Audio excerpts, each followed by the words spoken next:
Today we are taking a look at the RTX 4070 Super from Gigabyte. This is their OC model, and it does two things differently than I've seen to a lot of other OC models on the GPU market. And the first thing is being that it's an OC model coming in at MSRP, meaning you're not having to pay any more money for that OC branding. But the second thing is that it's coming in with an OC itself that is much more desirable in my opinion than regular OC models that just pump the clock speeds, pump the voltage, and that equals more power consumption. What Gigabyte have done here is actually tuned the default profile to essentially get you a slightly lower power consumption versus say a Founders Edition RTX 4070 Super, but also give you more performance. And so in ways, it's truly, I guess, a slightly undervolted model in that it's going to give you better performance for your dollar, but also the cooler has 3 fans equipped and it's a decent sized chunky cooler on it. So it's going to win out in a lot of ways versus a regular MSRP model. But that aside, let's get on with the results here first, right after today's video sponsor. Never pay full price for Windows 10 or 11 again. With today's video sponsor, SCD Keys, you can get activated for as little as $15 using that coupon BFTYC. Links in description below. The first title we'll show you here is Returnal. We've also included the RTX 4070 Ti Vanilla in the results here, and you can see that it's pretty much catching that 4070 Ti model on both 1080p and 1440p, and it's beating out the Founders Edition ever so slightly. The next title to show you is Alan Wake 2, and both at 1080p and 1440p. This card is putting on a really good display in this title, giving out more performance than the original 4070, but also catching that 4070 Ti and giving out more performance than the Founders Edition ever so slightly. Next up is Starfield, and this title in particular is where I believe the 4070 Super does the best out of NVIDIA cards, at least in this title. And then moving on to RoboCop, 1080p and 1440p. It's pretty much a similar affair as other titles. It outperforms the 4070, and of course this model in particular does give you a little bit more oomph than that Founders Edition model. Then our last title for raw rasterization benchmarks here is Baldur's Gate 3, and here is where the 4070 Super does a good job. But keep in mind, this test is very strenuous, and if there's one test that'll just completely hammer the GPUs, at least in the 0.1% lows, it's going to be this in particular. So basically for raw rasterization performance, if you want to go with NVIDIA, the 4070 Super is going to be the best model out of their newer GPUs that offers the best value for money. And I can further show this with some value charts here in different titles, but also if we look at the RX 7800 XT, that is where it's coming up against and giving out similar performance. So AMD's 7800 XT does still offer a bit better value for these raw rasterization numbers, but of course I have to show the used price performance benchmarks here as well. This is where I've got my RTX 3070 Ti, and I showed this in a previous RX 7900 XT video, and this card is definitely giving out the best value if that is what you're looking for and you don't mind going used.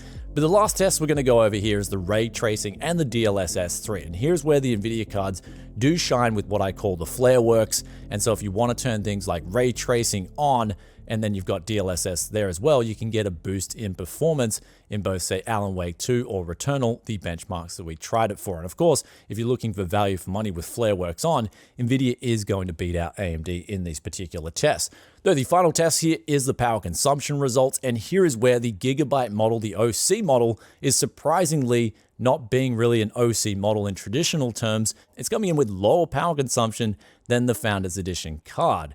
And this is both when we undervolted it and we tested the standard power consumption results across 2 different titles. So after checking out those results, what we've got here is the RTX 4070 Super being the best super refresh card from NVIDIA, but also their best new graphics card in terms of value for money, which is kind of surprising. I thought the 4070 Ti Super, and I've said this actually quite a few times before, I thought that would have ended up being their best value card in the stack, but it ended up not delivering, and this card ended up actually surprisingly delivering more than what I thought it would, and that in part is due to the big increase in its level 2 cache size versus the original 4070. However, you may be thinking at this stage the 4070 Ti is now completely useless with the release of this GPU, and if you're just gaming, that would definitely be the case. There's no reason to go out and get a 4070 Ti unless of course it's the same price as a 4070 Super, but the 4070 Ti does carry one advantage still, and that is it does have dual encoders versus the single encoder still left on the 4070 Super. So NVIDIA didn't offer dual encoders with this Super refresh of card, but of course they did on the 4070 Ti Super, for example. But that being said, one interesting thing I'm seeing with this card, and we've got an economics video coming up very soon, is that prices, at least in Australia, for the 4070 Super have come down, and they've come down actually quite a bit since their launch. This card launched at over 1,100 Australian dollars. Now you can have it for under 1,000 Aussie dollars. Now the only reason that would happen is of course demand destruction, which we did talk about in a recent video here on the channel, but I'm also going to follow up with a more in-depth video explaining what's going on in the market right now. So at this point in time, even though it's the best NVIDIA card out there right now, I do believe prices in the next few months on new GPUs, especially ones that are above 500 MSRP USD, are going to come down a little bit more before, of course, ultimately the roller coaster, what is known as a fiat currency system,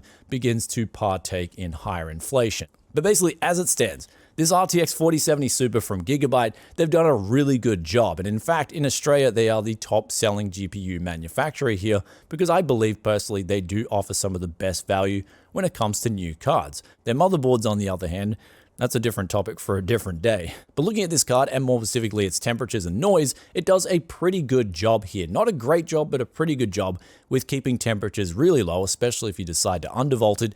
But also the noise is a little bit high, in my opinion, out of the box. And I do believe if you want to set, say, the manual fan speed to 30%, the temperatures will go a little bit higher, but you will eliminate pretty much then at that stage any audible noise. So if you do get this card and you do hear a slight bit of noise out of the box, it's not just your ears. It is actually one of the first cards that I've seen here with an oversized cooler that's 2.5 slots and it has a bigger width, coming in with what I would consider slight amount of noise versus normal. Ultimately though, the aesthetics of this card, very sleek, clean, boxy black look, as well as having a gunmetal gray metal backplate. Anyhow guys, in closing out this video, the 4070 Super is looking like it's the best card to get right now on the new market, and the Gigabyte OC in particular is looking like it's the best value of the 4070 Supers available. So kudos to Gigabyte for doing a really solid job there. In terms of the graphics card market itself, do stay tuned for the upcoming video. I will hopefully explain a lot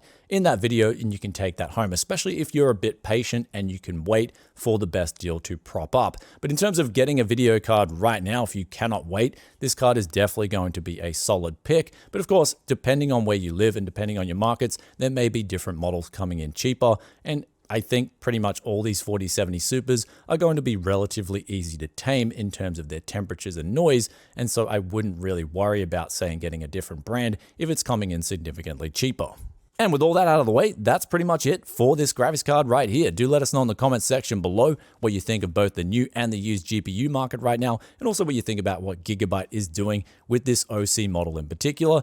It is, in my opinion, very refreshing to see Gigabyte not just do something different with an OC model, but also offer it as a better value alternative than even a Founders Edition card. And with that aside, I'll catch you guys in another tech video very soon. If you stayed this far, then you know what to do, and I'll see you next time. Peace out for now.